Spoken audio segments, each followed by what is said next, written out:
Hello once again, and welcome back to another haphazard recording. I wanted to put in a brief mention that the amount of difficulty I had in creating this particular video had a great deal to do with the ability to upload the videos in full content and the actual content of the video being altered prior to its every load had strange things, gaps of sound, the timing on the words was altered, bits and pieces were added, or it was just the weirdest thing, and I wanted to mention that. I apologize for any frustration you might hear, but this has been a strange one to edit, so thank you for taking the time to consider what I finally could get in to this video. I wanted to start out this video in a different way, but as I was editing it, this came out from Dutch Incense, and I thought it was extremely pertinent to the information that is about to occur in this video. And water, and then over here we have this little facility of whatever kind it is. He talks about a fissure opening up here in California. You can see where my cursor is right here, circling the fissure that opened up, and then he tracks it down and looks at it, from Google Earth. And then he shows, all the earthquakes that are occurring, and this image that is put out that shows the depth and the length and breadth of the fissure, or of the earthquakes in the area of this fissure that opens up. And then he goes into these fires. Well, of course, Dutch Incense covers the earthquakes and the shock waves around or across the planet. Anyway, I was just getting into this, finishing this video, and then he comes up with all of this pertinent information about the fires that are occurring here in northern Canada. Fires from 20 or 30 years ago. And he's saying that these fires rival... Happens all at night. So the places you're going to have to look, let me be specific here, places you're going to have to look are up here and down here. In the valley, two distinct reddish colored hotspots appear. But again, you're not going to see them on this feed here. There's just no way the stream does not capture it, no matter what I try. But you can see it if you go use maybe your tablet or something, or the link is, of course, provided. And two hotspots showed up out here. Now, what do the hotspots mean? Well, normally they mean fires, but there's no smoke, and they're multi-mile wide. So whatever it is, it's hot, multi-mile wide, no smoke, showing up in the middle of the valley last night. Now, at the same time all that's going on, I do have to address this for my Canadian viewers. The biggest wildfires I've ever seen, I would say the biggest fires equaling the Great Yellowstone fires from 20 or 30 years ago, up in Canada, in Ontario. Let's show it to you. So we're going to do the same thing. We're going to go to regional subsectors, though, and we'll come in here to Ontario, and we're going to look over here. I've got the last 200. Is this the last 200 images? Make sure we've got the last 200 images, and we'll let it load for a second. But I want to draw your eye over here to the left-hand side of the screen. And here we go. So you're going to see all this. This is all smoke, all of this. And it's coming from over here where last night, watch this. Storm comes in last night, but look at that. Look at this. So I don't know if you'll be able to see it here on the screen. This is bright enough to be able to be seen. You may, if you're on a mobile device, you might not be able to see it. But if you're on PC, full screen it, guys. This area here just...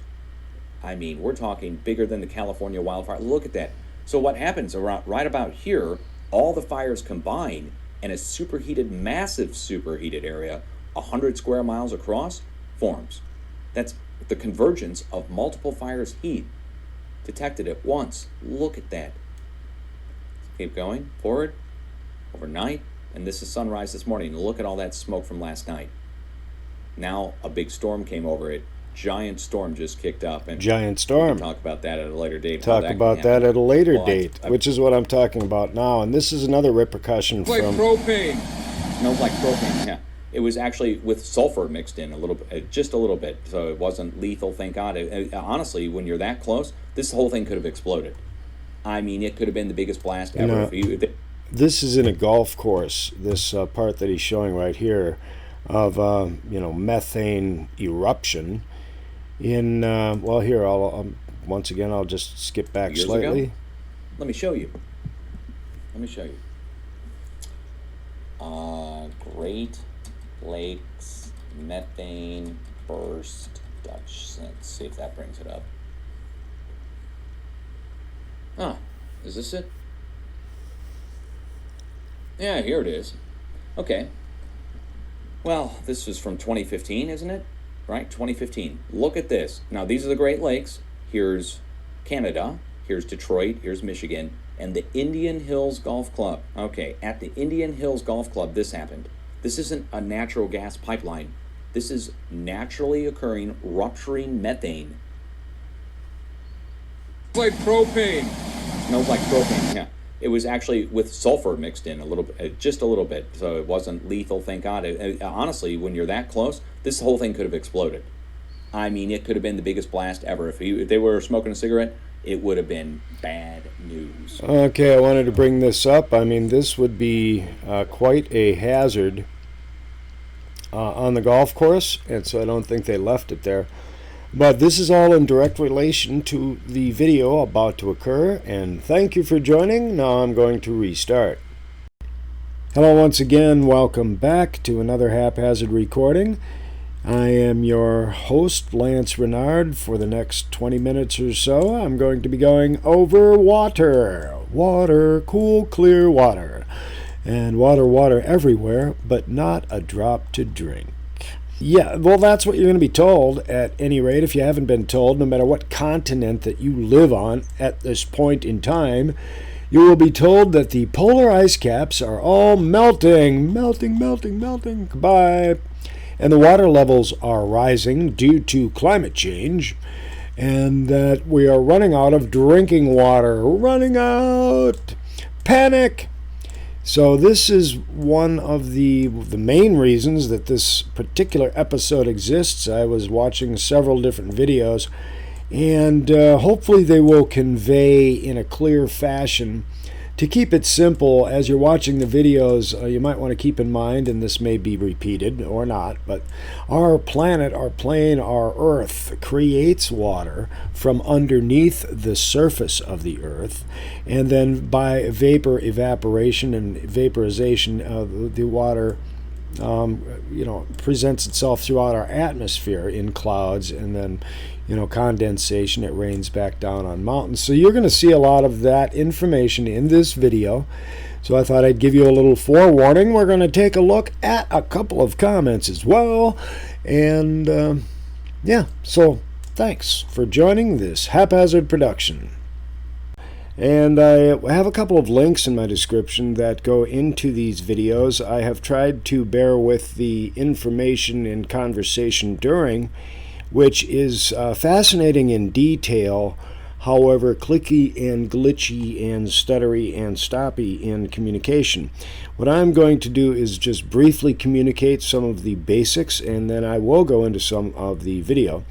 However, if you look at the diagram in front of you, you see basically lava down below, the little bubbly stuff, the creation of water, the water coming up through fissures in the granite, essentially.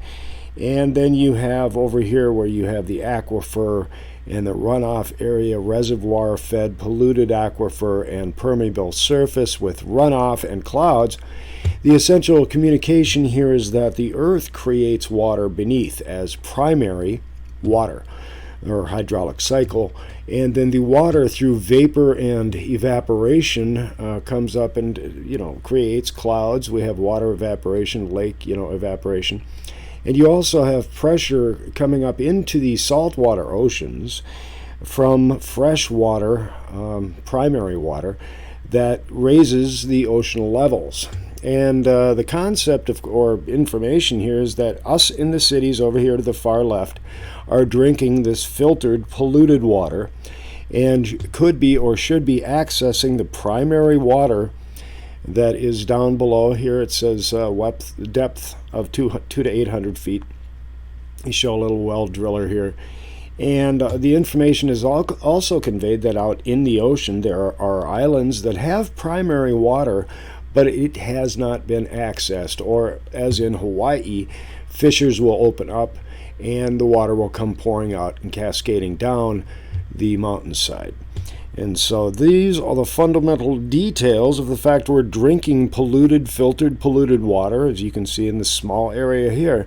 But this small area represents 98.9% of the people living in cities and towns drinking filtered polluted water and not accessing the actual primary cycle. So let's get into a little bit of this video and these videos, and you can check them out for yourself. But these are the ways that we communicate the way we've been fooled here in Happy Town.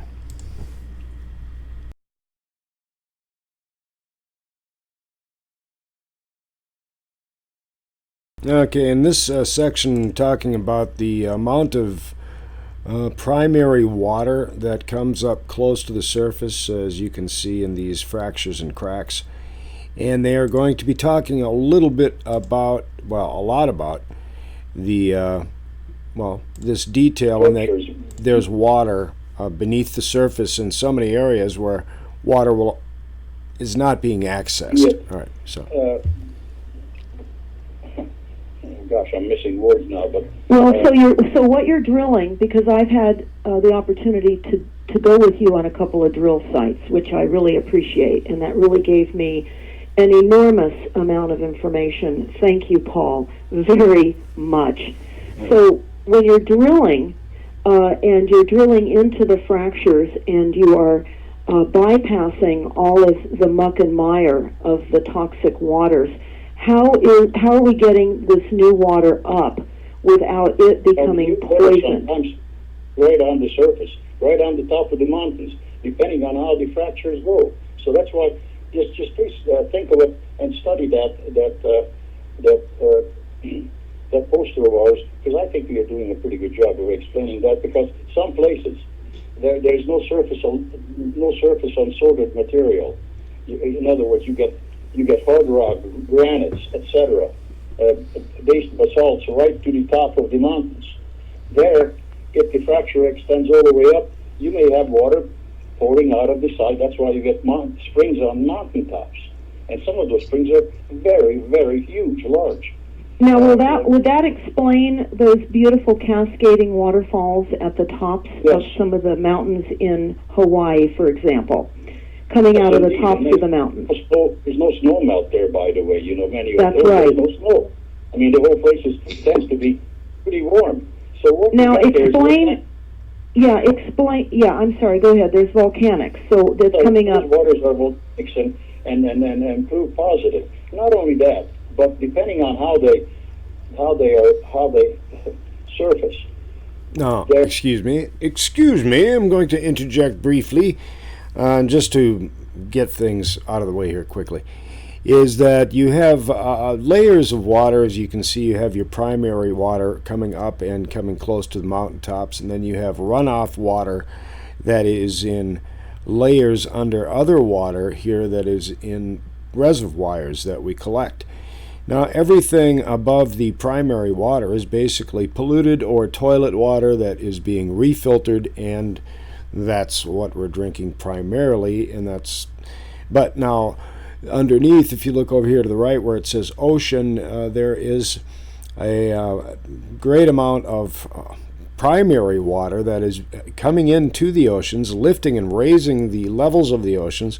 And were we to access that primary water and use that instead of the polluted water, we would keep the oceans from raising so quickly. It's possibly a theory, or I'm not sure if the way he covers this, so I just kind of made it a little quicker as you listen to the rest of the details. You're dealing with the setup of the plan. Here it talks about the initial details of primary water. I'm going to get into this slightly, and I'm just showing bits and pieces at this point. So we'll just go ahead and... Is created deep within the earth from the synthesis of hydrogen and oxygen. Prior to that, here we go. An accent in his voice. You are hearing an accent in his voice. He's from Hungary. And Paul, you and I did a YouTube a couple of years ago called Primary Water Explained. So for everyone that is listening, again, promote this YouTube for the simple understanding of where water comes from. We tried to articulate that as basically as possible so that everyone would understand how we have been tricked into believing that water comes from rain and snowmelt, when actually rain and snowmelt is the evaporation of primary water. So, Paul, I'm going to just give everyone a short definition of primary water as we've described it in the YouTube, so that people will have an understanding of that, and then I want you to carry on. We know that primary water is created deep within the earth from the synthesis of hydrogen and oxygen, as you just explained, under tremendous pressure from the earth's internal heat. H2O, in the form of vapor, is forced upward through rock fissures, which are the weakest areas of the earth's crust, becoming liquid as it cools. Primary water is... All right, I hate to interrupt, but to be clear, water is created by the earth, and then evaporation and the condensation, evaporation, all of this is why we have clouds and rain.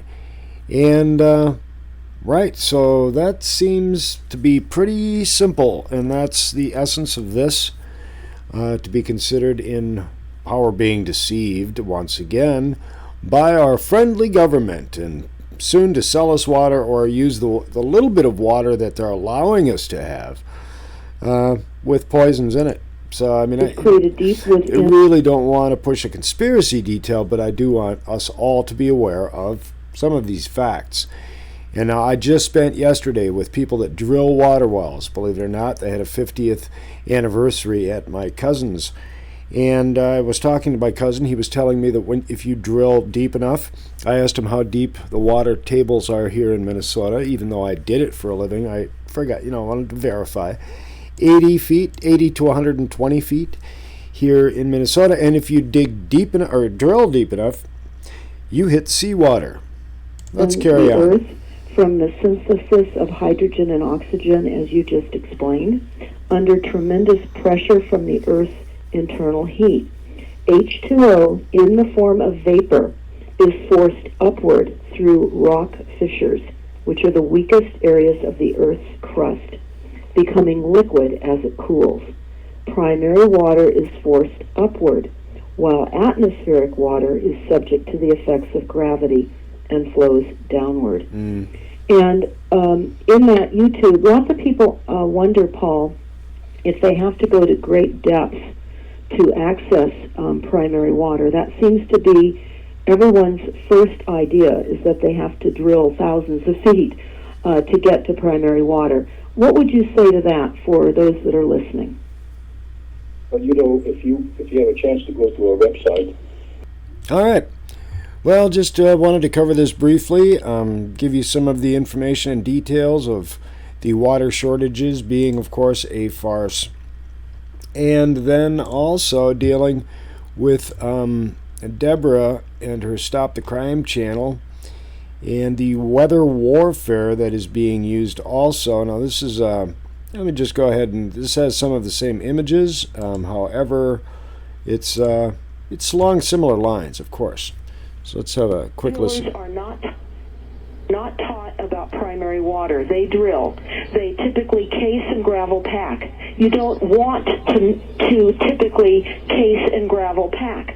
That prevents the water from expanding from the fractures that are in the drill site, your borehole site. And I can tell you... go back just a touch. They get landfill. They put the disseminated byproduct, the salt and all the other materials basically into landfill that poisons the water locally that could be coming from that groundwater, right?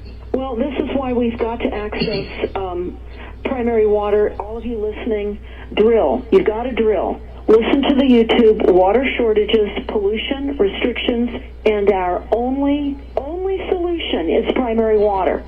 It doesn't cost much. You must use a well driller that understands primary water. That's why you must contact primary.waterinstitute.org. Well drillers are not taught about primary water. They drill.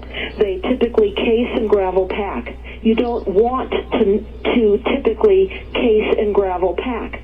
That prevents the water from expanding from the fractures that are in the drill site, your borehole site.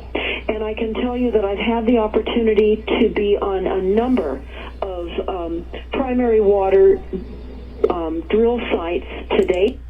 So there's a lot of educational material about primary water, and just the couple of links that I will leave in my description in this particular haphazard production. And once again, thanks for the comments. And part of this situation in dealing with this here is, and it is related to another comment that we have. And now here's something I've never seen anyone do, so I'm going to do it. I'm looking in my history, and if I look right here at the Stop the Crime and above, you have the issues that I was just looking at, and weather warfare in plain sight.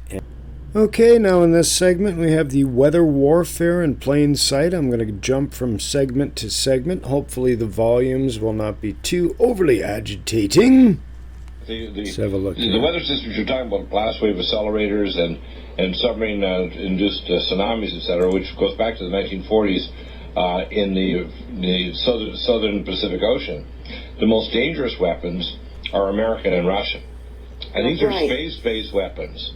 What they do is they set up what's called a torsion field, and they inserted into the atmosphere, into this torsion field, nanoparticle thorium, strontium, barium, and aluminum, which is why it's a fire accelerant, but it turns the atmosphere into a plasma. When the atmosphere becomes a plasma, these scalar waves can actually steer weather cells, and they can actually create blocking hives to block weather systems like the Pineapple Express coming in from Hawaii, which is currently devastating Hawaii. That Pineapple Express is not coming to California. They're going to make sure it doesn't. That has been up there at least 7 years plus now since Fukushima to block the radiation coming in from the Pineapple Express, because the pathway of radiation from Japan comes right over Hawaii.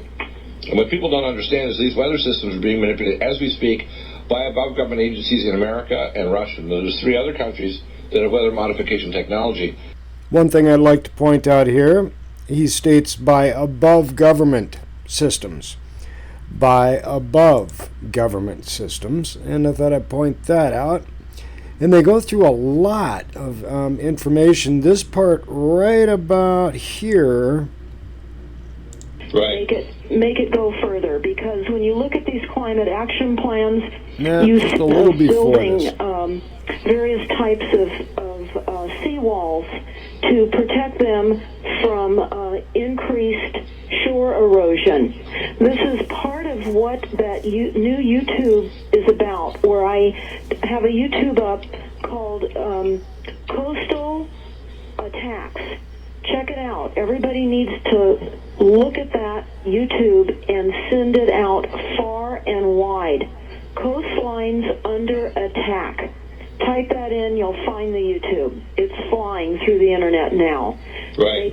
Make it go further, because when you look at these climate action plans, you see this is what they are saying. So when I typed in Hawaii, for example, Hawaii climate action plans and resilient plan, I found the connection to Rothschild and Rockefeller. Excuse me, I'm begging your pardon for interrupting, but did somebody say Rothschild? I apologize, but we don't say those sorts of things around here. These are nasty and dirty words in the haphazard universe. She did mention Rothschild, and just the singular name as a symbolic for a large group, not that large, but fairly large group of controllers. And I will be addressing the issues in the, they say faceless controllers, but we do have faces. We do have people in our society, aside from just the Rothschilds, the big money controllers and people controllers and land controllers. And what's coming up here is how the land is being manipulated, and then the end of this program. So thank you, and get on with it. 100 resilient cities. Now, in the discussion about the Hawaii assaults with weather weapons, they have grants, C grants, to assist homeowners obtaining permits, they say, for dune restoration projects and provisions of soft alternatives to building seawalls, which have had serious negative impacts on beaches and public shoreline access. But what will happen in the future when the impacts of high surf and high tides are exacerbated by increasing rates of sea level rise and erosion, levels for which the best available science, now this is all fraudulent science, and here's what it's saying. The best available science is telling us that it could be a foot or more by the year 2050, that's 2050, and over 3 feet by 2100 ? Interesting. NOAA is behind all of this. NOAA is part of a corrupt criminal agency at its core. Understand, they are providing this fraudulent, well, I shouldn't say fraudulent, because they're creating the reality of what we face. So while we recognize this is all fraudulent, bogus science, they've activated weather weapons. So whether we realize that this is all false or not doesn't matter anymore. We are in a situation where weather weapons are fully engaged, and we're at war. So now let me read a couple of things out of this Department of Defense 2014 Climate Action Adaptation. Okay, and to get into the full access of this, of course, I will leave the link, Weather Warfare in Plain Sight with Deborah Tavares. And there is a lot of this that we personally, and so there's so many areas in this I can take out any section of these conversations, and it is quite fascinating indeed.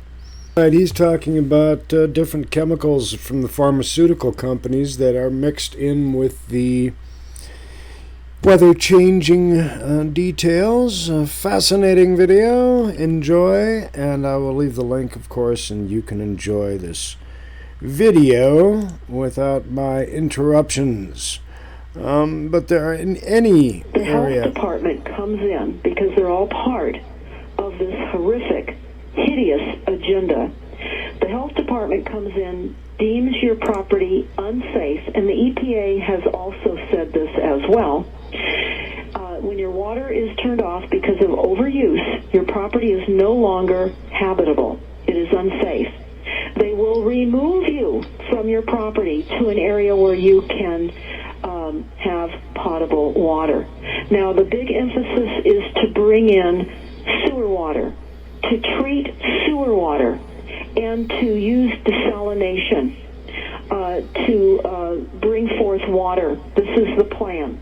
To asset strip all of us with the belief that we're running out of water, create systems that create more toxins in the water than we have even now. They call it toilets. Yeah, sounds like a great idea. Who's up for it? Yeah, finding out about it. What are we going to do? Drill our own wells, apparently, is the final analysis on this. But go ahead and go to this website. I will continue to go through my work here. And, yeah, thanks for joining. Let's go check it out. Let's take a quick preview at this. You know, and you can always go into anybody's channel. Like I'll do this, I'll go into S.A. Holmes' channel and then take a look at their liked videos. See, and that way I'm kind of spying on people. and then just kind of go through the information in the basic fundamentals of their liked videos. This has got 2 likes and has a variety of images with... What is your favorite position? I'm interesting. I've never experimented with that type of thing, but one day I may. Let's get into this. Whoa. What up? There's a crow on the windowsill. Excellent. Liked videos. Yeah, I get into this stuff here and take a look at what people like, enjoy, are interested in. And then I take notes and I send those notes to my alien watchers. Once again, considering the controllers have a very large family, they do. 23 people at least. They had decades to fabricate fake maps along with fake artwork showing a his story that is full of sexual perversion. And most of these channels were created by the controllers to keep humanity from looking down the fake rabbit holes. Yeah, that's part of our... And if once you realize it, you can kick back, grab a box of popcorn, laugh at it, and but understand the areas where you're being deceived. It's important, and drilling a water well for yourself, not a bad idea. Meanwhile, our current government is committing genocide around the world in so many ways that I'm trying to show.